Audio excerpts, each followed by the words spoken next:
Do ventre do abismo, gritei por socorro. E tu ouviste a minha voz.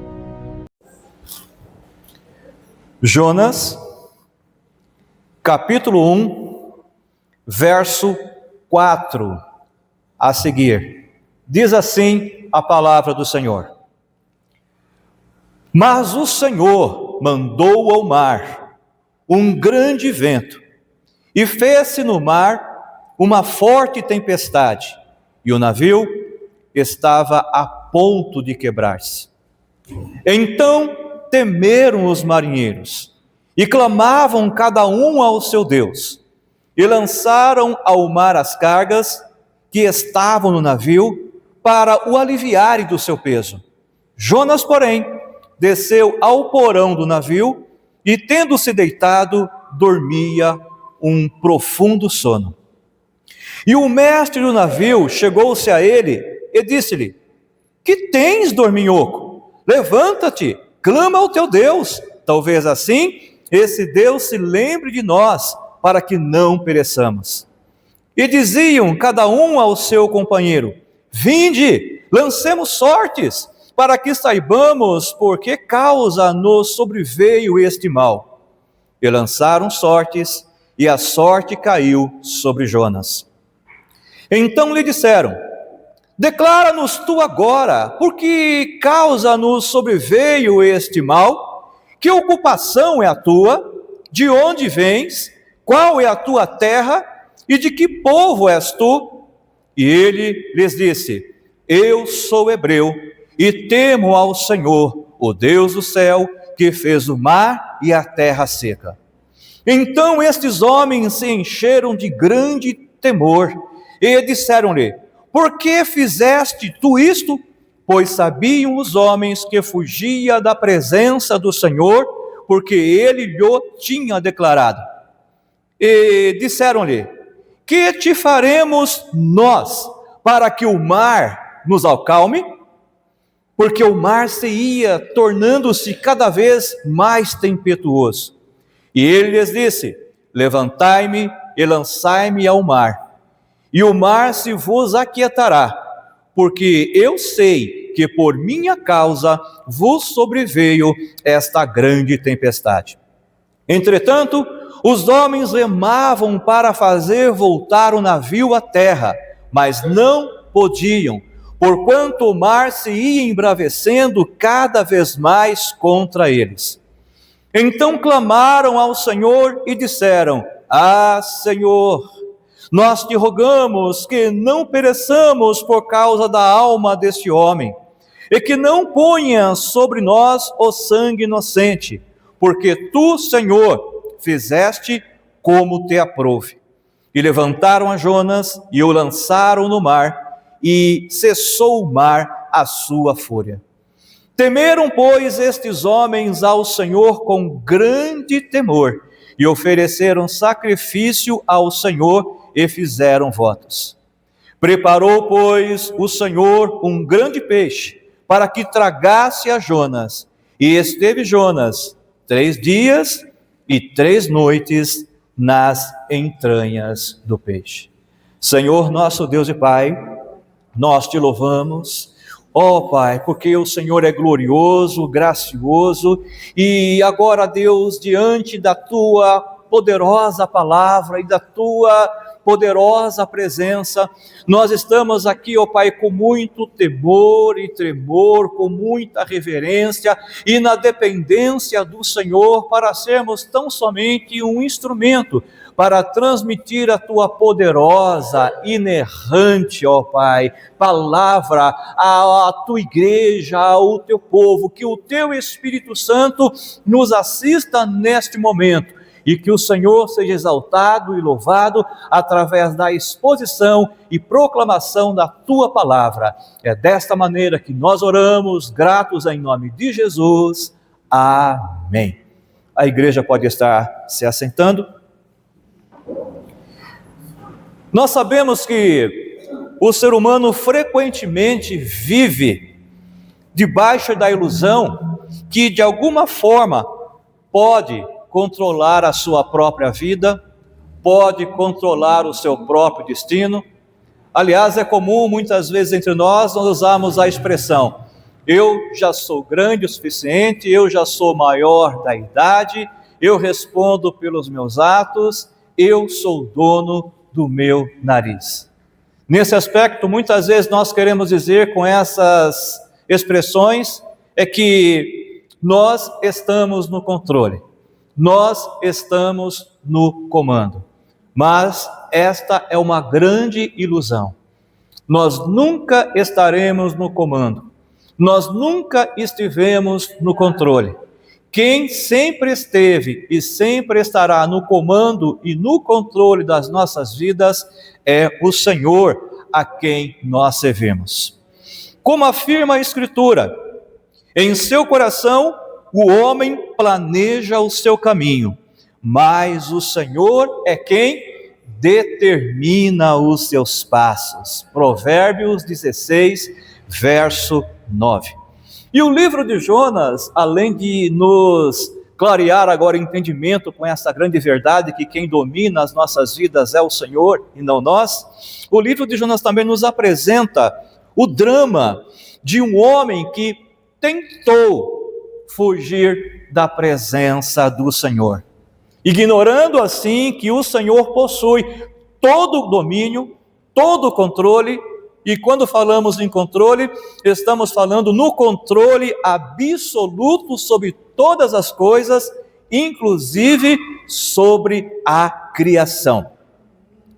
O sermão desta manhã, igreja, ele tem como objetivo explorar, primeiro, o custo da nossa desobediência.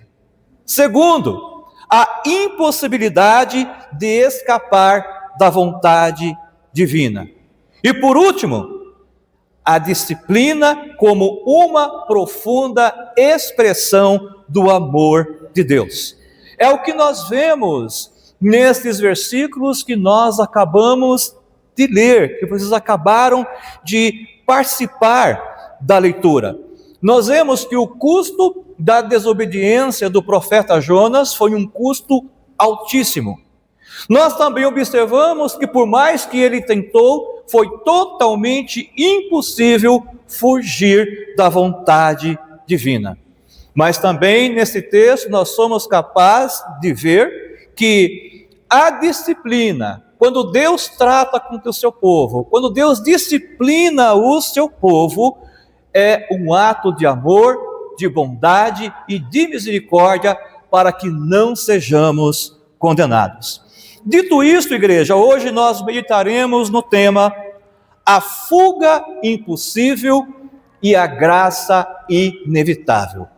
Esse texto fala dessas coisas também, fala de uma possível fuga do profeta Jonas, mas também fala que a graça de Deus, ela é inevitável.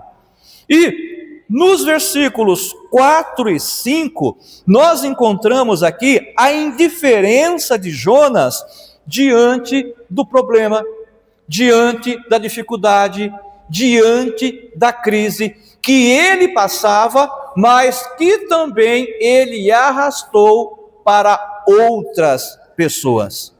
A narrativa bíblica aqui, ela estabelece um contraste interessante, mas também chocante entre a ação de Deus e a passividade do profeta. Isso é interessante porque muitas vezes isso pode ser aplicado às nossas vidas. Deus está sempre em atividade. Deus é sempre ativo. Deus sempre está atuando para edificar, para abençoar, para nos restaurar, para nos estruturar, para nos abençoar de maneira profunda e poderosa, para nos usar como seus instrumentos. E nós, muitas vezes, em contrapartida, estamos tomando uma posição totalmente oposta ao crer em Deus. Nós ficamos na inércia, nós ficamos na inatividade, nós ficamos na passividade. Mas a verdade, igreja, Deus nos chamou para um dever, Deus nos chamou para uma missão, Deus nos chamou para um propósito. E nós vemos aqui que enquanto o Senhor fez soprar um forte vento tempestuoso sobre o mar, gerando assim uma tempestade tão violenta que o barco ameaçava arrebentar-se, Jonas, ele desceu ao porão da embarcação e dormia profundamente o sono da indolência, o sono da irresponsabilidade, o sono da falta de compromisso com as coisas do Senhor. É interessante aqui, meus irmãos, que quando Deus quer tratar com o seu povo, quando Deus quer tratar com a sua igreja, Deus usa de todos os meios, Deus usa de todas as formas, e no caso aqui, Deus utilizou a natureza para interromper a fuga de Jonas. Ao mesmo tempo que Deus usa a natureza para interromper a fuga de Jonas, Deus também usa a natureza para colocar Jonas no seu devido lugar e fazer com que Jonas reconheça que ele, homem, não é senhor da sua história, não tem o controle da sua vida, mas sim o Deus a quem ele serve é quem controla. Ele sim é quem é o Senhor da sua história, que é o Senhor da sua vida. E isso serve para mim, serve para vocês, serve para nós. O Senhor é quem comanda, o Senhor é quem está no controle. A nossa vontade para Deus importa? Sim, importa. Desde que a nossa vontade não entre em confronto com o querer, com os interesses de Deus para as nossas vidas. Igreja, nós que servimos ao Senhor, importa mais servir ao Senhor do que atentar para a nossa vontade, do que servir aos nossos próprios interesses. E o próprio Senhor Jesus Cristo nos deu o grande exemplo disso, quando lá no Getsemane ele orava ao Pai, isso em 3 ocasiões. Ele disse assim no final das suas 3 orações: todavia, não seja feita a minha vontade, mas a tua vontade. Meu irmão e minha irmã, nós como homens e mulheres de Deus, nós somos servos do Senhor, nós estamos a serviço do Senhor, e o que importa para mim, o que importa para você, ou pelo menos o que deve importar para nós, não é satisfazer os nossos desejos, não é satisfazer nossas vontades, mas satisfazer todo o propósito e todo o querer de Deus, é cumprir com a missão que Deus delegou ao seu povo, que Deus delegou à sua igreja. Nós vemos nesse texto aqui também que a tempestade que aconteceu ali não foi um acaso, não foi um mero acidente, mas a tempestade, igreja, ela foi a ferramenta da providência e soberania divina sobre as circunstâncias naturais para trazer o seu servo de volta ao propósito principal que Deus tinha planejado para a sua vida. Saiba de uma coisa, meu irmão, saiba de uma coisa, minha irmã: todas as vezes que nós insistirmos em fazer do nosso jeito, em fazer da nossa forma, Deus até permite, até um certo momento, até certo ponto, Deus até estica a corda e nos dá uma certa liberdade, mas chegará o momento que Deus estará barrando, que Deus estará parando, e que Deus estará usando circunstâncias, situações, sejam elas quais forem, para mostrar exatamente qual é o nosso lugar, qual é o nosso papel, e para que nós possamos entender de uma vez por todas de quem é que está no controle, quem é que está no comando. O sono profundo de Jonas quando ele desceu ao porão do navio, e ali ele dormiu profundamente. Esse sono profundo revela a sua insensibilidade espiritual diante da crise que a sua própria rebeldia, a sua própria desobediência tinha causado. Olha como é sério, quando nós fugimos do nosso papel, fugimos do nosso compromisso, fugimos da nossa responsabilidade, nós ficamos insensíveis, nós ficamos apáticos à voz de Deus. O mundo está se desmoronando ao nosso derredor, à nossa volta, mas parece que isso não nos atinge. Nós estamos preocupados apenas conosco mesmos. Nós somos tomados de um egoísmo tão grande que só enxergamos a nós mesmos e nós não somos capazes de enxergarmos o mal, o que está acontecendo à nossa volta, ao nosso derredor, com o nosso próximo. Mas tudo isso, segundo a palavra de Deus, é fruto da nossa desobediência ao querer e à vontade de Deus para as nossas vidas. A rebeldia de Jonas o tornou insensível ao desespero dos marinheiros pagãos que estavam junto dele, que estavam próximos a eles. E o desespero daqueles marinheiros era tão grande que eles fizeram de tudo, usaram toda a sua experiência como marinheiros para acalmar, para aplacar aquela tempestade e não conseguiram. Eles, inclusive, segundo a palavra de Deus, eles começaram a clamar, cada um à sua divindade, cada um ao seu Deus, mas eles não conseguiram resolver o seu problema, não conseguiram resolver a sua situação.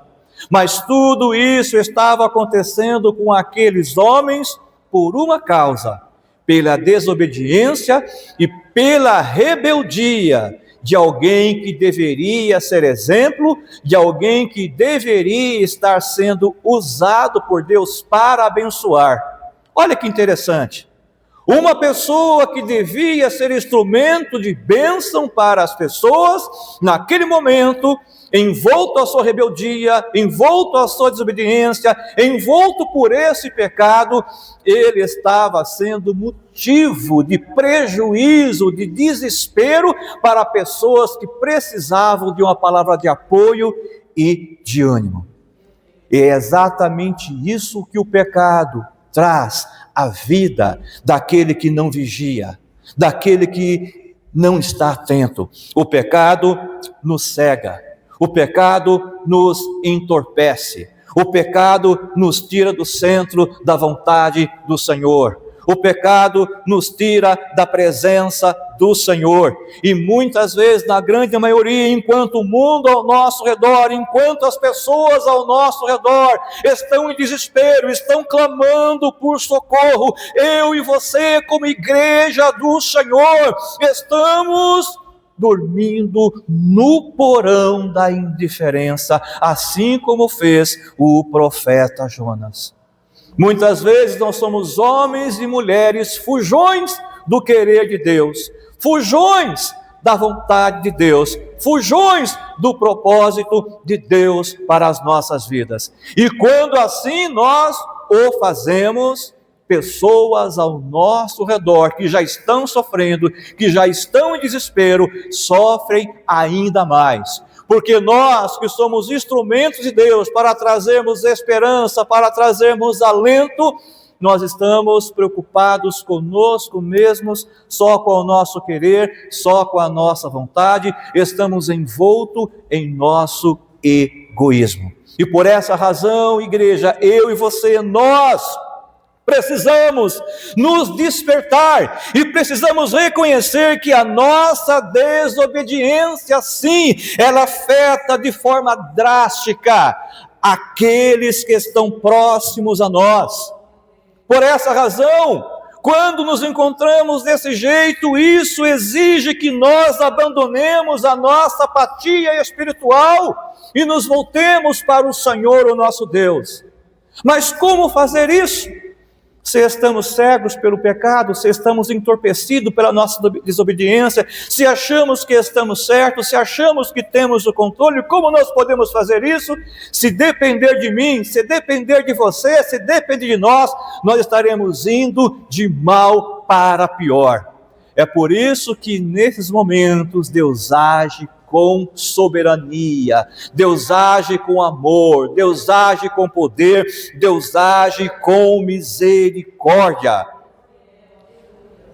Dos versos 6 ao verso 13, nós encontramos então uma grande verdade bíblica, que é a impossibilidade da fuga. Igreja, é totalmente impossível fugirmos da presença do Senhor. Nós não temos poder, nós não temos capacidade, nós não temos autoridade de fugirmos daquilo que Deus já planejou para as nossas vidas. Os marinheiros em desespero, eles lançaram sortes para descobrir quem era o culpado daquela desgraça. E o texto bíblico fala que a sorte caiu exatamente sobre Jonas. Deus permitiu que, através de um meio até um tanto quanto inadequado para um cristão, para um crente, até por esse meio inadequado, que se mostrasse quem era o culpado, de quem era a culpa naquele momento. A culpa caiu sobre Jonas. Podemos tentar fugir, podemos tentar ocultar, mas de Deus ninguém escapa, de Deus ninguém foge. Aquilo que nós ocultamos no coração, aquilo que nós enterramos, aquilo que nós guardamos debaixo de 7 chaves, quando for necessário, se Deus achar necessário, Deus tornará público. Deus fará com que você reconheça, quer você queira, quer você não, e você vai ter que pronunciar, você vai ter que reconhecer, e você vai ter que confessar que tudo aquilo que está acontecendo tem um culpado, e o culpado é você, o culpado sou eu, o culpado somos nós. E este evento aqui de lançar sortes e a sorte cair sobre Jonas comprova, igreja, que é totalmente impossível fugir da presença divina. A palavra de Deus diz no Salmo 139, versículo 7, que Deus é onipresente. E o salmista declara assim: para onde escaparia eu do teu espírito? Para onde poderia fugir da tua presença? Não se pode fugir da presença do Senhor.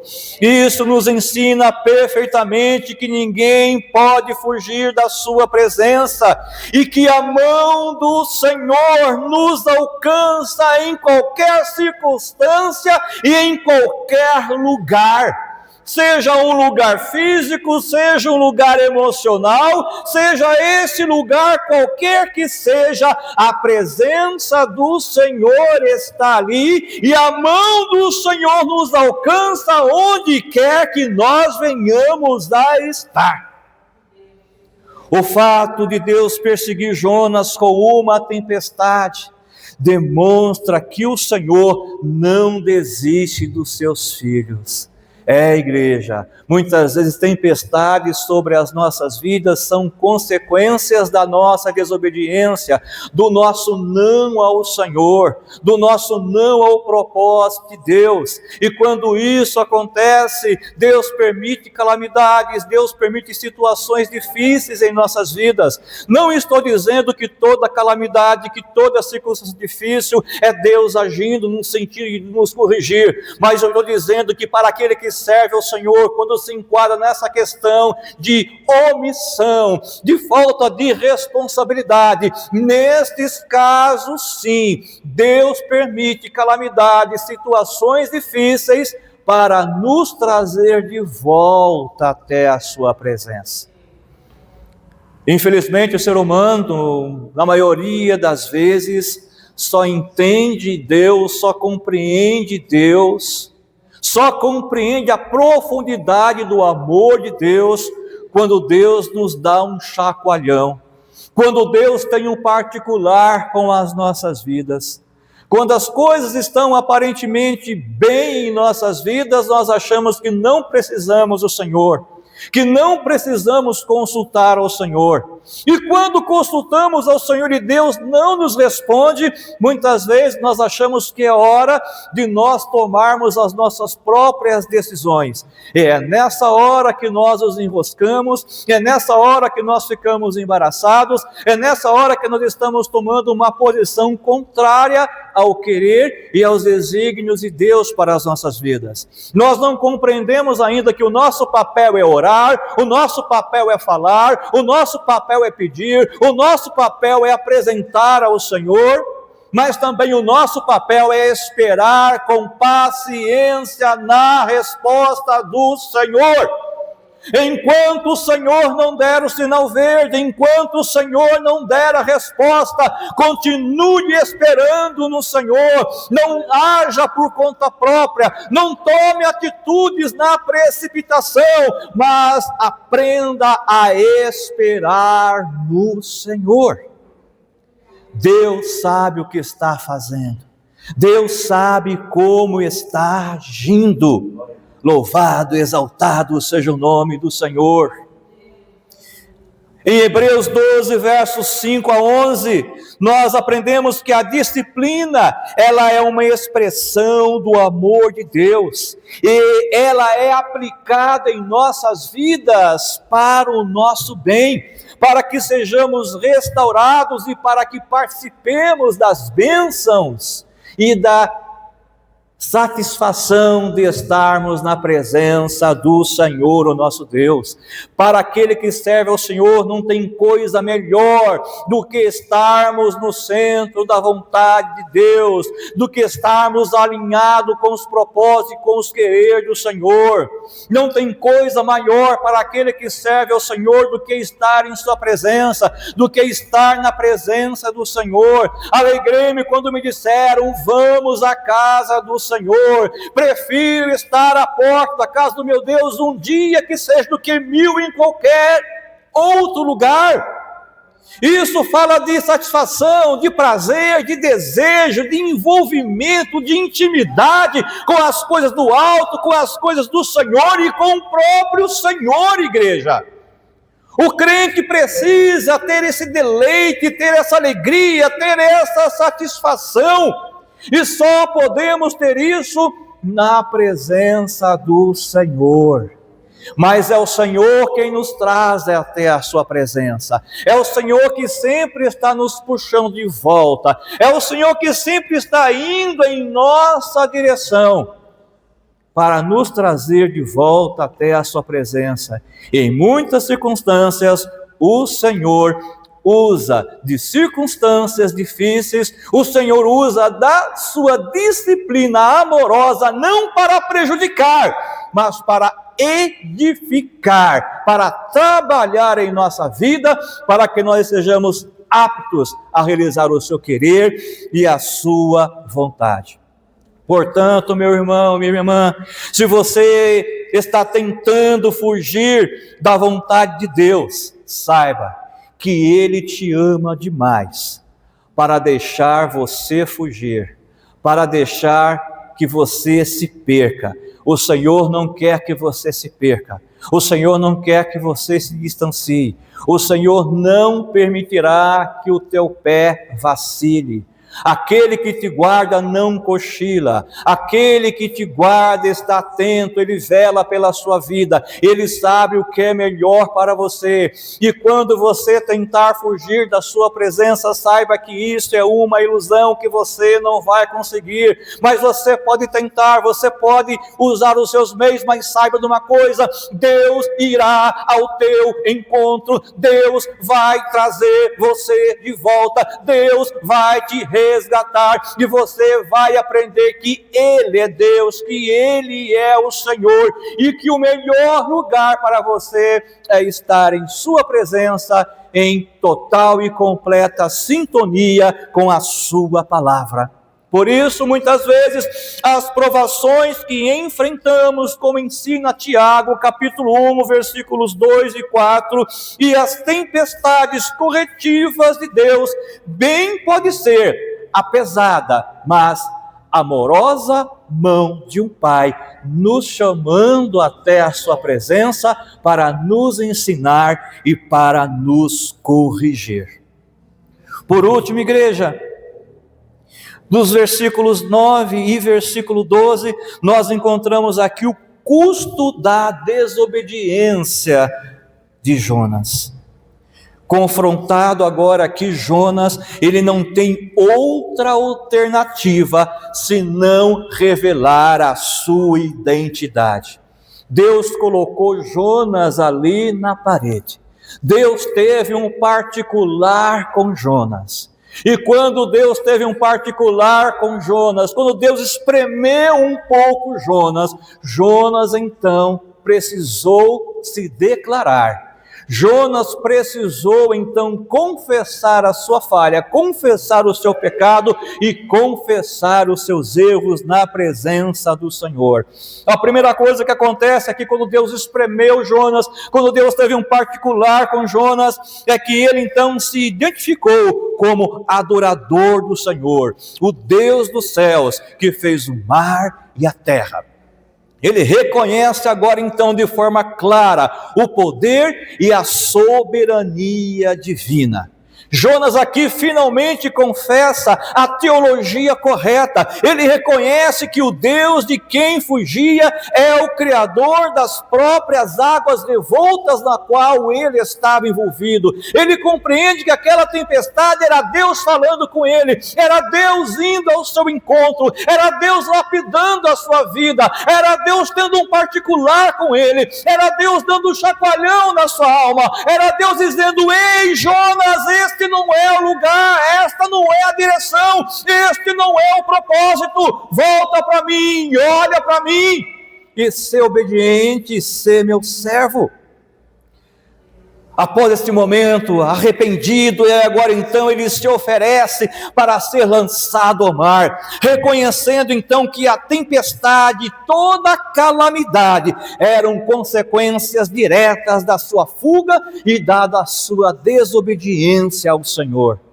Sabe, igreja, o verdadeiro arrependimento, o arrependimento genuíno, exige que nós venhamos a assumir as responsabilidades pelos nossos atos e que venhamos a confessar os nossos pecados. Aqui Jonas estava reconhecendo que todo o mal que estava acontecendo era por culpa dele, era em consequência do seu pecado, da sua rebeldia. Ele reconheceu isso, reconheceu, aceitou, confessou e aceitou a disciplina do Senhor.